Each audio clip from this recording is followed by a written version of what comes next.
Hola, ¿cómo están? Espero que estén bien. La historia oficial asegura que Simón Bolívar no tuvo descendencia. Sin embargo, muchos historiadores, articulistas de prensa e investigadores sostienen lo contrario. De hecho, si sumamos la cantidad de hijos que se le atribuyen, el número da hasta más de 20, lo cual no necesariamente es cierto. Pero hay 3 o 4 casos que están bastante bien fundamentados. Pero hay uno de ellos en particular, el caso del boliviano José Antonio Costas, que es a quien le vamos a dedicar este capítulo de hoy.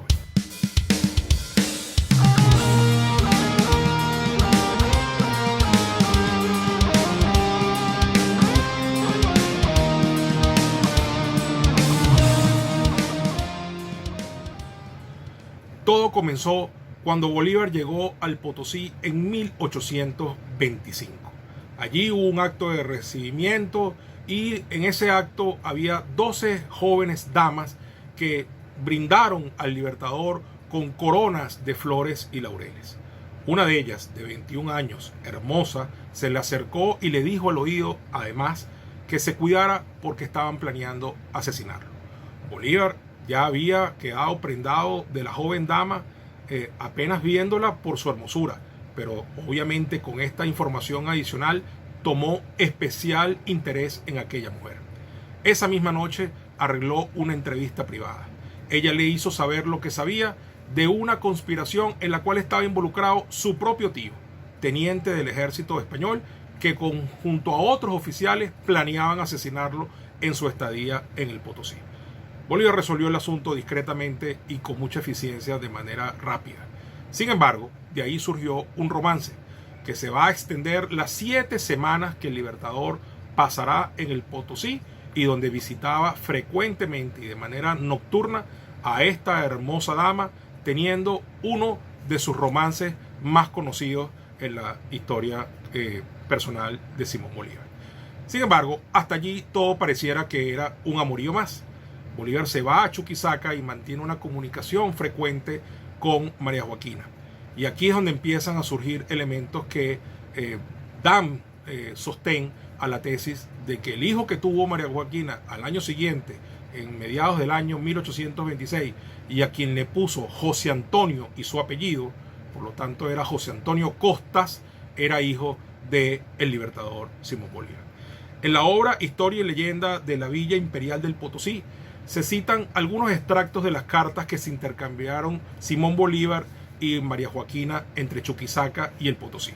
Allí, en una de esas cartas, ella le habría escrito que estaba embarazada y Bolívar en la respuesta habría asumido su paternidad, pero recomendaba mantenerlo en secreto para resguardar su buen nombre y además por el hecho de que ella era una mujer casada con el general Hilarión de la Quintana, que era héroe del ejército libertador argentino y estaba en ese momento en campaña con el ejército chileno y tenía 3 años ausente del Potosí.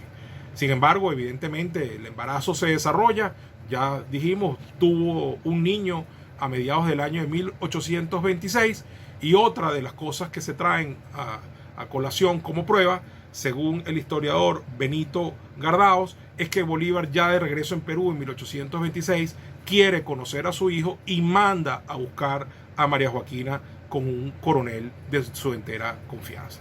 Eso también está registrado en esa obra. Además de esto, hay otros elementos adicionales, como por ejemplo la propia confesión de Bolívar de que en el Potosí había tenido muchas buenas experiencias y tenía 3 importantes recuerdos. El primero, haberse quitado el bigote, que en algún otro lado dice que lo hizo en función de que había logrado ya coronar el éxito de la independencia. En segundo lugar, que había vuelto a usar traje de baile. Y en tercer lugar, que había tenido un hijo. De hecho, en el diario Bucaramanga, el coronel Perú de la Croix, que escribía notas al final del día tras sus conversaciones con Bolívar, le plantea el tema de su supuesta esterilidad. Y Bolívar le dice que no hay que confundir las cosas, que una cosa es que él no haya tenido descendencia oficial porque su esposa murió muy joven y él no había vuelto a casarse, y otra cosa es que él no sea estéril, que él sea estéril y que no sea fecundo. Y dice que tiene pruebas de su fecundidad. Y bueno, esas pruebas evidentemente serían, entre otras, que estaba José Antonio Costas, hijo que había tenido en Bolivia con María Joaquina. Otros elementos han concurrido a esto y vale la pena comentar algunos de ellos, como lo que está en el diario de Bucaramanga, como estas cartas que están citadas en esta obra histórica, pero como comentario de cierre le añado dos. El periodista Juan José Toro dijo en 2016 para la AFP que había tenido en sus manos la partida de matrimonio de José Antonio Costas, quien se casó ya viejo, de 69 años, en 1895, en un sitio llamado Caiza, que era donde se había retirado a vivir en el campo tras la muerte de María Joaquina. Allí, en esa partida de nacimiento, se identifica a José Antonio como hijo natural de María Joaquina Costas y de Simón Bolívar, de manera inequívoca, lo cual, por supuesto, es un gran hallazgo y es un elemento probatorio prácticamente irrebatible. Y por último, con esto cerramos, el historiador Arturo Costa de la Torre asegura que no solamente el Libertador tuvo hijos en Bolivia, sino que el Mariscal Sucre también.